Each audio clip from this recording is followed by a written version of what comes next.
It's so easy to say, oh, America's government's terrible, America's government sucks. You go to another country, you come back here and you can't wait to get back. We have a giant deficit that we're contending with. I think we need to pay down the credit card. Kash Patel, FBI director. I mean, if there is not an are you fucking kidding me moment, it's this.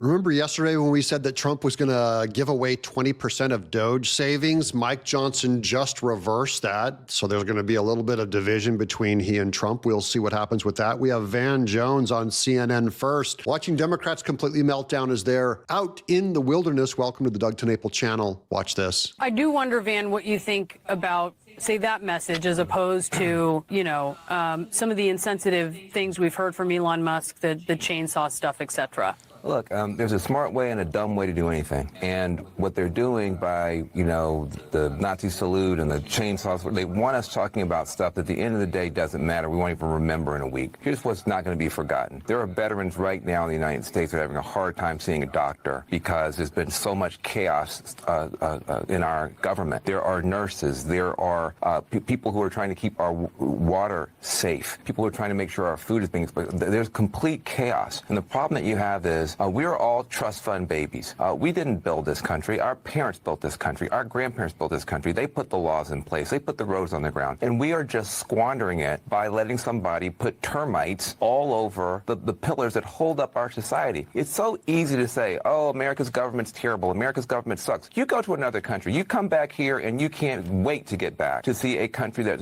is run as well as ours. But it's not because of the pillars that hold up our country that are government welfare programs are not the pillars of our country. The pillars of our country, Van Jones, CNN, is freedom. Is there waste, fraud, and abuse? There is in every country. Then don't quit making excuses for it. But you cut it with a scalpel. You don't cut it with a chainsaw. And No, you cut it with a meat cleaver. That's what Chuck Schumer said. You don't cut it with a meat axe. You do. You cut meat with a meat axe. Cut fat. These people are cutting fat, muscle, bone, and marrow. When they say they're going to take $1 trillion out, that's going to hurt a lot of people. And by the way, go to Congress. You are a Republican president. You have control of the House and the Senate. Go to Congress and let's have a real process. But you unleash somebody who's doing theatrics and abandoning his own children and having some weird fantasy in front of everybody to be popular. Oh no, now they're going after Elon Musk for having 8 million children with different women. That's not how you win an argument, Van. That's a genetic fallacy. Just do whatever he wants to do with no oversight. That is anti-American. And it's reckless and it's wrong. No, it's not. There's nothing American about protecting waste, son. Now, here's Mike Johnson on that controversial... Many Democrats are upset about entitlement. This isn't the controversial one yet. We're going to get to the controversial Two one. questions. Elon Musk tweeted yesterday, quote, "The real reason so many Democrats are upset about entitlements is that they're using taxpayer money to attract and retain illegal immigrants, their future voters." Is that what you think the last 4 years at both our borders has been all about? 100%. They opened the borders wide. They did not care about the calamity and the heartache and the death, frankly, that it caused of American citizens because it was a power play. They wanted to turn these people into voters, and they want to change the outcome of the census in 5 years. This is very serious, and we're going to be dealing with the effects of this, the catastrophe for years to come. It's a terrible tragedy, and don't ever forget that was their motive. It was for their own political gain that they put the American people in such jeopardy. Now, just to back this up, because this is technically some kind of a conspiracy that the Democrats opened up the borders to bring in voters, I have not seen another motive. They came up with a front motive of we want them to pick our fruit, which just doesn't make sense entirely. To have that mass of a scale of over 11 million people, probably 16 to 20 million people coming in under Joe Biden didn't make sense. The voter thing makes sense, especially when you look at USAID and USAID and all of the military wokening, all of their media plans with, it was all pumped up Democrat gaslighting, that you see that the Democrats are not as popular as they make themselves look. So what is more of a self-indictment than to have to bring in voters because they know they can't get the votes on their policies? that they have to bring in a bunch of welfare recipients and an entire illegal class. And we saw Chuck Schumer flat out say, we're trying to get them to citizenship and get them the vote. So they said it. This may be a conspiracy, but it's a real conspiracy, and it actually happened. Fentanyl alone is the leading cause of death for Americans between the ages of 18 and 45, and that's flowed open the border. Human trafficking, all of the atrocities. They lost hundreds of thousands of unaccompanied minors in the system somewhere to traffickers. All of it. They turned the other way.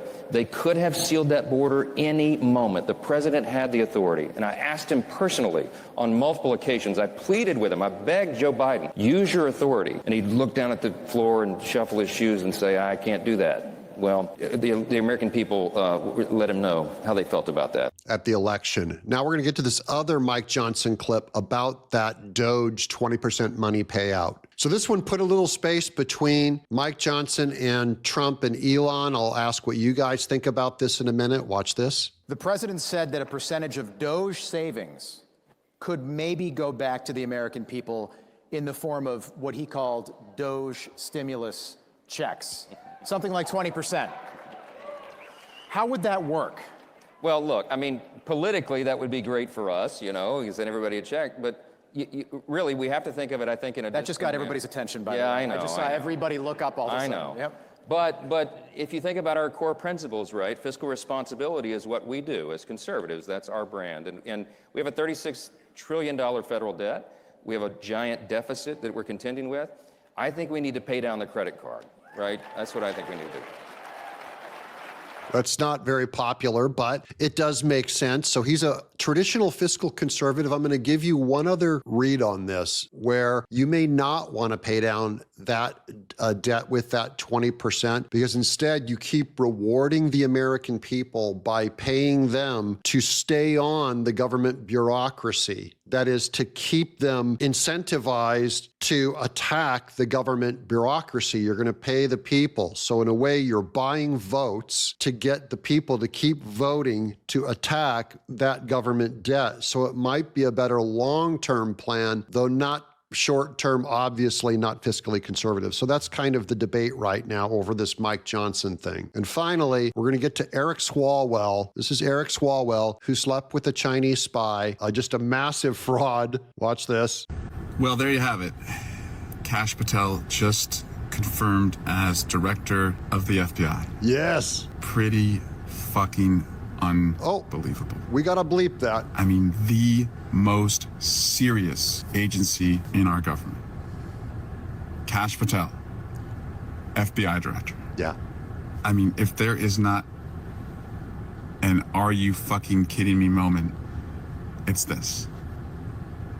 And for anyone who was fooled into thinking, don't worry, there's reasonable Republicans in the Senate, bullshit. There are no reasonable Republicans in the Senate. We've seen the reasonable Republicans now for 20 years and it didn't work, Eric. We cannot count on them. They will not save us. We are on our own in this. Oh, the Republicans aren't going to save you this time? When were they ever going to save you? And now it's up to us, the Democrats, Eric Swalwell says. It's up to us to save everyone. Well, that's going to be hilarious to see. With you guys out of power, I'm happy he's talking to himself in a car. I'm going to talk to myself in this studio and talk to all of you. And thank you all for watching. We'll keep the news coming all day today. Thanks for watching. I'm Doug in exile.